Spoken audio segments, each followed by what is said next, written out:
Hello दोस्तों, स्वागत है आपका हमारे YouTube channel complete grammar bye Rameshwar में। तो दोस्तों, हम पिछली वीडियो में पढ़ रहे थे वर्ब, और वर्ब में हमने कंप्लीट कर ली थी हेल्पिंग वर्ब, दोनों कंप्लीट कर चुके थे। ऑक्सिलरी वर्ब के अंदर जो आ रही थी primary auxiliary verb, model auxiliary verb, और दोस्तों ऑर्डिनरी में भी हम एक वर्ब को कंप्लीट कर चुके थे, फाइनाइट वर्ब को। आज दोस्तों वर्ब का अगला सेक्शन स्टार्ट है, और वो सेक्शन होगा दोस्तों वर्ब को मैंने दो भागों में बांटा था। मतलब इस ऑर्डिनरी वर्ब इसे दो भागों में डिवाइड करा था। नंबर एक फाइनाइट वर्ब और नंबर दो नॉन फाइनाइट वर्ब। अब दोस्तों ये तो हम कल कवर कर चुके हैं फाइनाइट वर्ब, आज पढ़ेंगे दोस्तों नॉन फाइनाइट वर्ब। अब दोस्तों नॉन फाइनाइट वर्ब क्या होती है? नॉन फाइनाइट वर्ब वह वर्ब होती है जिसके पास अपना कोई सब्जेक्ट नहीं होता है, और ना ही यह वर्ब सब्जेक्ट के नंबर के अनुसार चेंज होती है। दोस्तों इस वर्ब के पास कोई सब्जेक्ट नहीं होता है, मतलब ये वह मेन वर्ब होगी जिसके पास अपना कोई सब्जेक्ट नहीं होगा। और जब इस वर्ब के पास अपना कोई सब्जेक्ट नहीं होगा तो यह वर्ब सब्जेक्ट के नंबर के अनुसार भी चेंज नहीं होगी। दोस्तों सेंटेंस के माध्यम से देख लेते हैं। सेंटेंस है I want to play chess. अब दोस्तों इसमें दो वर्ब आपके सामने दिखाई दे रही है, एक वांट है और दूसरी है टू प्ले।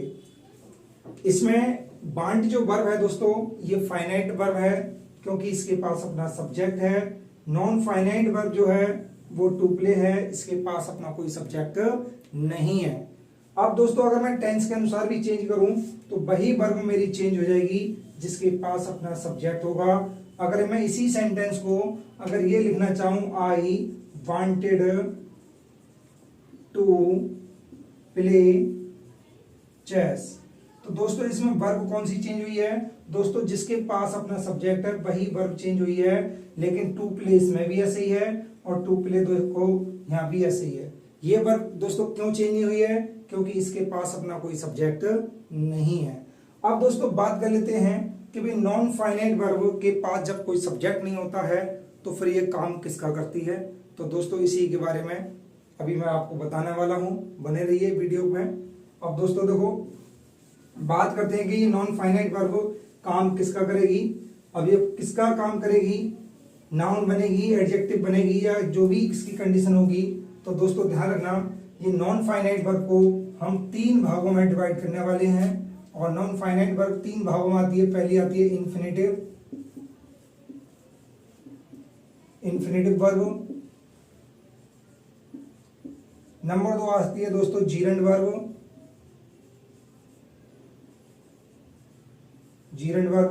नंबर तीन आती है दोस्तों पार्टिसिपल वर्ब।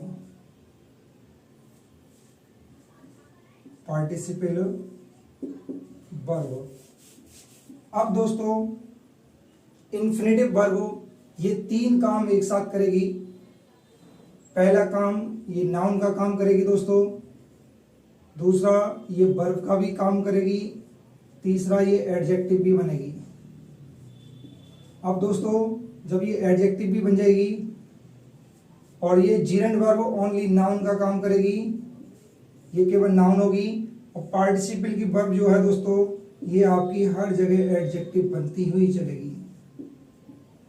अब दोस्तों ये नॉन फाइनाइट वर्ब हमारे तीन प्रकार की वर्ब है।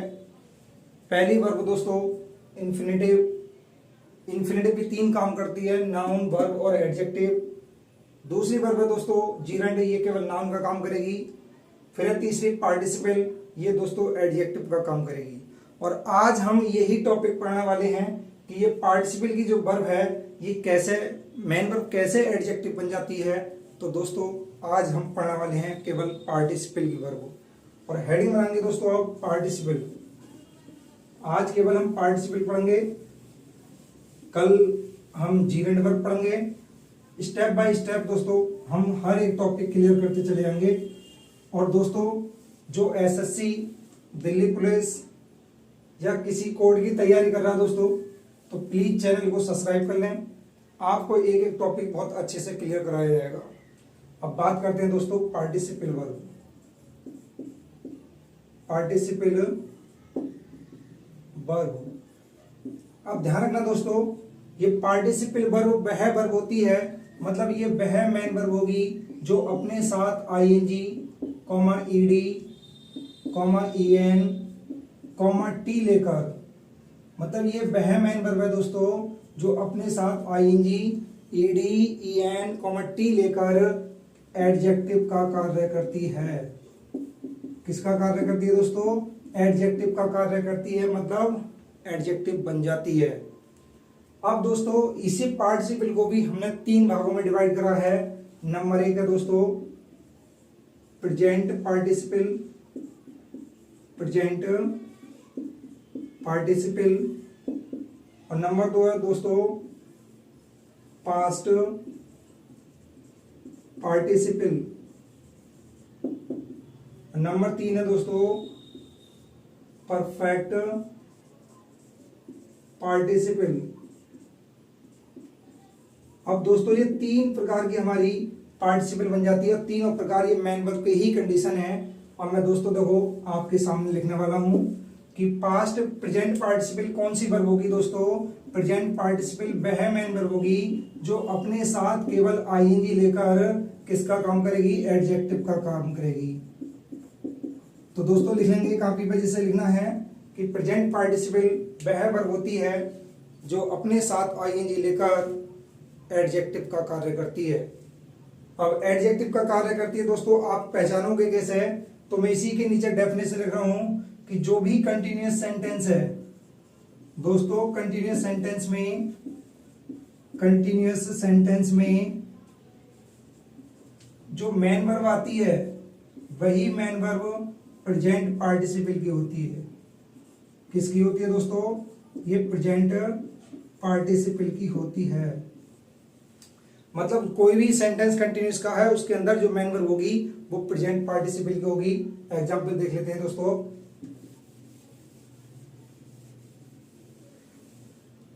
एग्जांपल है सी वाज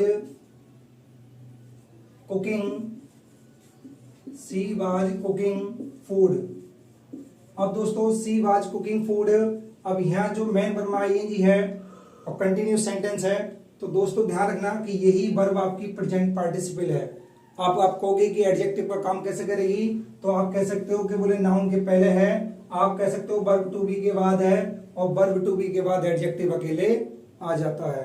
तो ध्यान रखना दोस्तों, जितनी भी आपके कंटिन्यूअस सेंटेंस जो भी है प्रेजेंट पास्ट, इनमें जो मेन वर्ब आती है वो प्रेजेंट पार्टिसिपल की होती है। अब ये कंडीशन और है दोस्तों प्रेजेंट पार्टिसिपल की, अब वो भी आप देख लेना।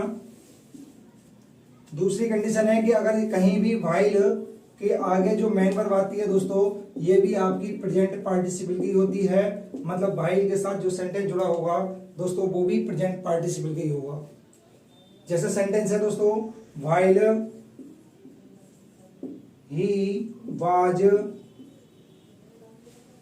सिंगिंग,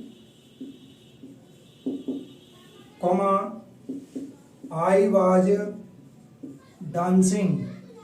अब दोस्तों ध्यान रखना कि ये जो वाक्य है व्हाइल से स्टार्ट है, इसके आगे ये जो वर्ब है ये प्रेजेंट पार्टिसिपल की वर्ब है। आई होप के दोस्तों प्रेजेंट पार्टिसिपल आपको अच्छे से समझ में आ गया होगा। अब बढ़ते हैं दोस्तों पास्ट पार्टिसिपल की ओर। अब दोस्तों पास्ट पार्टिसिपल में हमें देखना है कि पास्ट पार्टिसिपल बोलते किसे हैं, ये भी आपको एकदम से समझ में आएगा। तो दोस्तों पास्ट पार्टिसिपल ये वह मेन वर्ब होती है जो थर्ड फॉर्म में यूज होती है।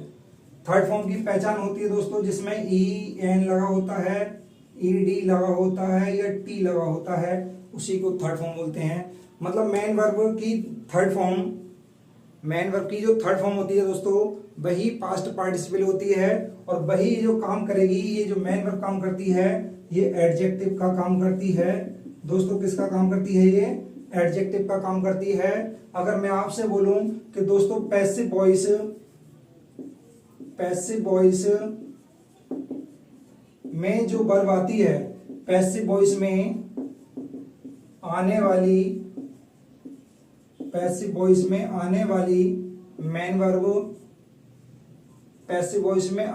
मेन वर्ब दोस्तों पास्ट पार्टिसिपल की होती है, मतलब थर्ड फॉर्म में यूज होती है।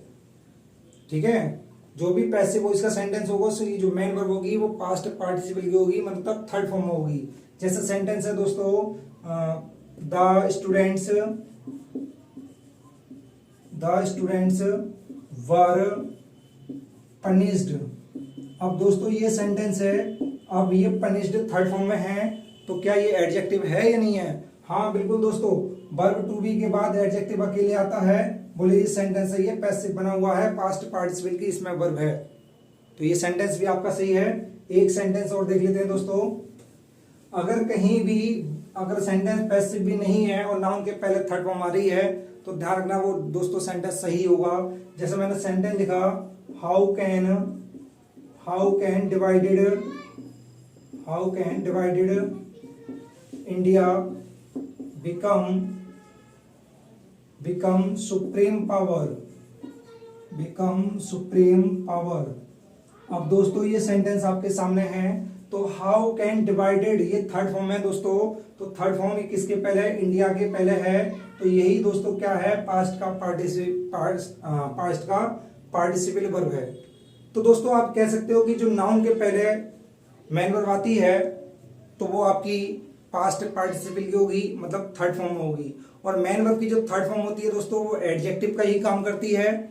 तो आप पहचान सकते हैं कि मेन वर्ब कौन कौन सी है जो एडजेक्टिव बनती हैं। एक तो मेन वर्ब आईएनजी जो कंटिन्यूस वाली है वो सारी प्रेजेंट पार्टिसिपल की होती हैं, और जो मेन वर्ब की थर्ड फॉर्म होती है दोस्तों वो भी एडजेक्टिव ही होती है। कहीं भी अगर आपको थर्ड फॉर्म दिखाई देगा तो समझ लेना कि वो वर्ब एडजेक्टिव ही होगी। अब बढ़ते हैं दोस्तों नंबर 3 है दोस्तों परफेक्ट पार्टिसिपल। इसकी बहुत अच्छी पहचान है दोस्तों। परफेक्ट पार्टिसिपल की पहचान जो है बहुत सिंपल पहचान है, आप इसे पहचान सकते हो बहुत आसानी से कि perfect participle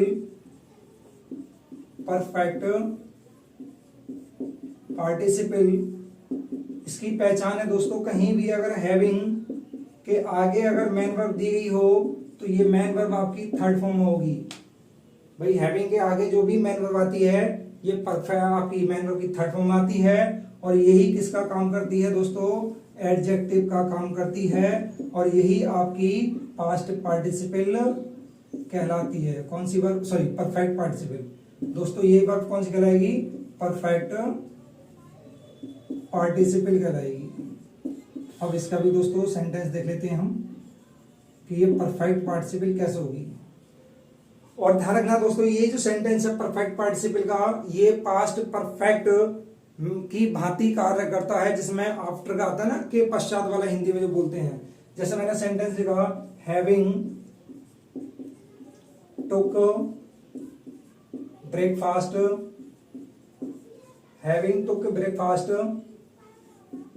he went to college.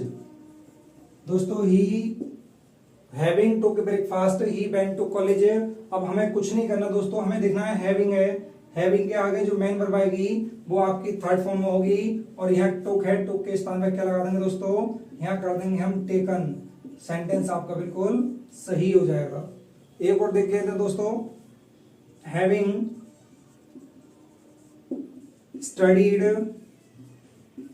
Studied C slept.